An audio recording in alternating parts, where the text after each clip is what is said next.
नमस्कार जय जगन्नाथ मु सौम्य स्वागत करूँ सत्य डिवोशनल यूट्यूब चैनल को। तो चलतु आरंभ करवा भक्त कवि बलराम दासक विरचित ब्रह्मांड भूगोलर 44 अध्याय। अर्जुन उवाच अर्जुन पुणी पचारई विनय भावे त्राही त्राही कथाए मो मने प्रवेश कहिबा हेउ ए संदेश कपोत कपति बालक घेनीण चलिला लुब्धक सबर जालरे पड़िला एकथा संशय लागिला कपोत कपति के पूर्ण बालक केहुता प्रमाण सबर केउठारे थिला आहार केहु बोलाइला जाल बोलीण से के मंत चारि दिगटी केहु तत्व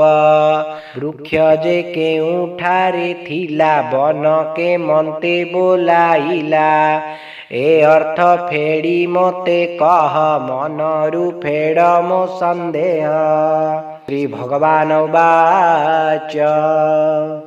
सुन अर्जुन मन देई उत्तम शिष्य गुरु कही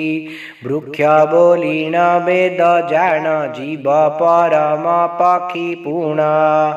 जीवटी कपत होइला कपति परम कुकला ए वृक्षे बेनी पक्षी थांती एक आर के बिहरंती परम शून्यतार बास सकल भावे से उदास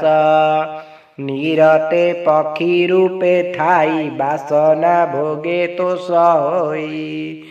राम नामटी ताहांकर साखी स्वरूपता विहार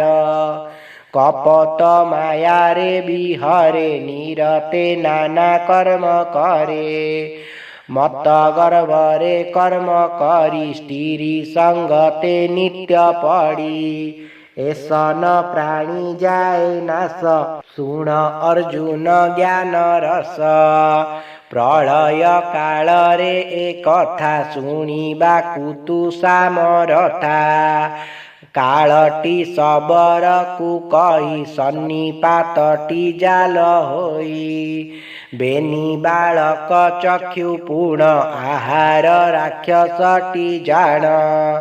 ए देह बन बोली कही कर्ण नासिका दिग होई सन्निपातटी आकर्षण एमंते प्रलय हुई मुख नासिका चक्षु कर्ण ए चारि दिग होई शून्य रास बदटी हजिला जीव परम खोजी गला कपत कपति मिलंती चारि दिग कुसे गमंती समस्ते वृक्ष छाड़ी गले ओंकार शबदे मिलिले शबद घेनी चली गला निज भुवन रे थोइला शुणी अर्जुन हेले तोष भणिले बलराम दास। इति श्री ब्रह्मांड भूगोल वर्णने हरि अर्जुन संवादे 44 अध्याय समाप्त। जदि आपण मानक आमर ये वीडियोटी भल लगता है तेबे हम चैनल को लाइक शेयर सब्सक्राइब करने को अनुरोध। जय जगन्नाथ जय पंचसखा।